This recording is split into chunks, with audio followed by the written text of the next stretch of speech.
বেজাল আছে এটা ওনা কি জসিম বেকার আছে না জসিম বেকার হ্যাঁ হ্যাঁ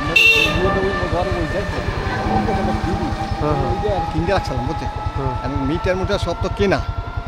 আমার নামে আনবো কি লাগবে এটা এটা আপনি তা আবেদন করবেন আবেদন করতে আলাম মেম্বার আছে বা যে কোনো দিয়ে দেয়া আলাম আবেদন করবেন বলতে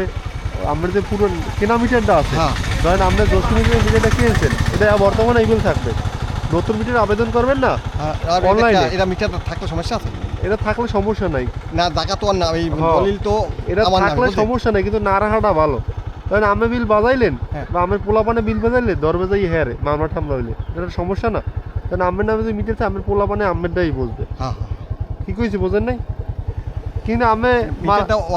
দলিলে লিখে নিই মিটারটা বুঝছেন এই সমস্যা না না মিটার আমরা লাগবে না আপনি এটা নতুন মিটার আবেদন করবেন আচ্ছা আমের পোলার নামে বা আমের নামে আচ্ছা আচ্ছা করিয়া পরে আপনি এই মিটারটা যে আছে না ওই মিটার যখন মিটারের টাকাটা জমা দেবেন আবেদন করার সাথে সাথে না যে সময় টাকা জমা দেবেন বা ওই লাগাই দিয়ে সময় আমু ওইটা একদিন আগে আপনি এটা খালি আবেদন করে দেবেন যে এইটা খোলার জন্য আবেদন ওইটা খুলবো আর আমি নতুনটা লাগাই দিয়ে যাবো সমস্যা সমাধান শেষ আবেদন করলে কত টাকা লাগতে পারে মিটারটা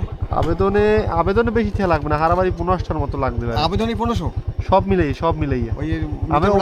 অফিসিয়াল খরচ আছে ধরেন 12টার মতো অফিসিয়াল খরচ আছে এমন যারার মাধ্যমে মিটার ডানাইবেন হেও তো 500 টাকা নেবে বোঝেন না কি কইছি বা 200 টাকা নেবে হে যাইবে আইবে আবেদন করবে কষ্ট করে করবে না এর তো একটা ফি আছে 1500 থেকে 2000 টাকা মানে ওরা নিয়ে থাকে সাধারণত আচ্ছা আচ্ছা বুঝলেন এটা হচ্ছে খরচ আপনি এরা মেম্বার করলে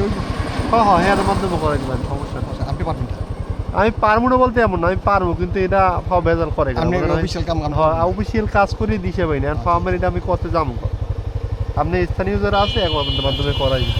খেরা হয়েছে হক আপনার আচ্ছা বোঝেন নাই আচ্ছা আসি পেছানোর কিছু নাই আচ্ছা ঠিক আছে